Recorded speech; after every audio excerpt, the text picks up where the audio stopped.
There's an essential piece of your overall financial plan, and 80% of you do not have it. Do you know what it is?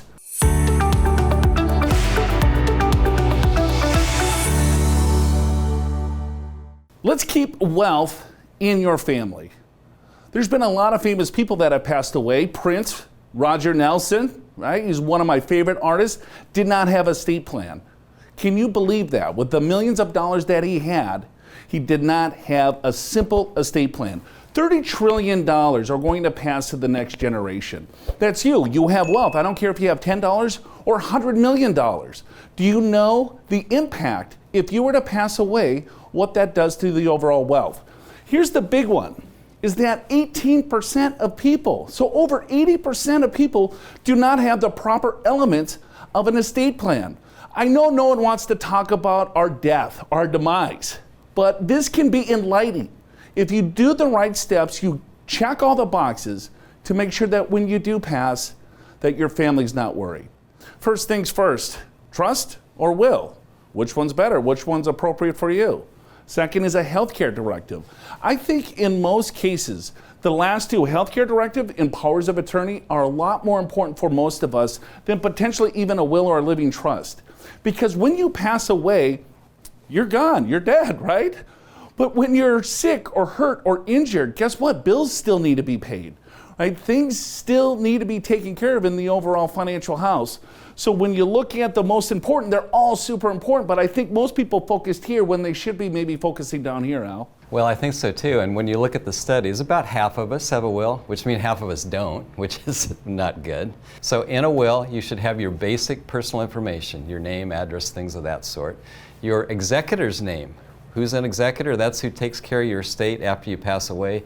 How your assets are going to be distributed. Who gets what, percentage, breakdowns, whatever it may be. A guardian for your children, very, very important. If you don't do that, the court's going to have to step in and appoint someone for you. And then finally, you need to sign it. It needs to be a valid signature. Probably want to get it notarized as well. But these are the essential things, Joe, in a will, and that's where you start. That's kind of step number one. Right. I think it's just documenting what you have. Right. And what a will does is just gives the court's direction. So it doesn't avoid probate, but what it does is give the court's direction of what you want to have happen. And let's also, Joe, talk about what happens if you don't have a will, because you need to know this. So first of all, the state gets involved, and there's a state that, depending upon your state, they'll have an ordering of who's going to get what, and it may or may not be the same as what your wishes are. And then each state has different rules, right? And who your executor may be. And then the state, or the court, I should say, will likely appoint a guardian for your children. And these, Joe, these are just basic things. You want to make sure at least you have a will, at the very least, to kind of put some of these things down. Right. Everyone out there has an estate plan. Right? You have an estate plan if you like it or not. Because if you die without anything that you've drafted yourself, guess what? The state is going to figure out for you what is going to happen to your belongings. That's not a very good estate plan. So at the very least, make sure that you document what you want to have happen. First of all, you should know that it only takes effect if you're incapacitated. So while you're capacitated, you make your own decisions. So this is just if you're not able to make decisions. And as Joe, as you just said, it talks about end-of-life preferences and who makes the healthcare decisions for you. It must be HIPAA compliant. What's HIPAA, Joe? HIPAA, yes, Health Insurance Portability Accountability Act. This is important here because what we have found is some nightmare issues is that when it comes to your health records, right, they're in lock. They're very secretive, right? The hospital can't just let anyone know what's going on. So this HIPAA release allows loved ones, so let's say if I get in a car accident and my loved ones come to say what happened to Joe, if I don't have this HIPAA release, sometimes they're not able to tell my loved ones what is going on. So the HIPAA release is extremely important. So people that have drafted estate plans years ago might not have this compliant with their overall plan. So the durable power of attorney. So what you need to know about that, first of all, it only takes impact if you're incapacitated. So as long as you can make decisions yourself, it doesn't really apply. But you designated for someone to be your attorney in fact, meaning they can make financial decisions on your behalf.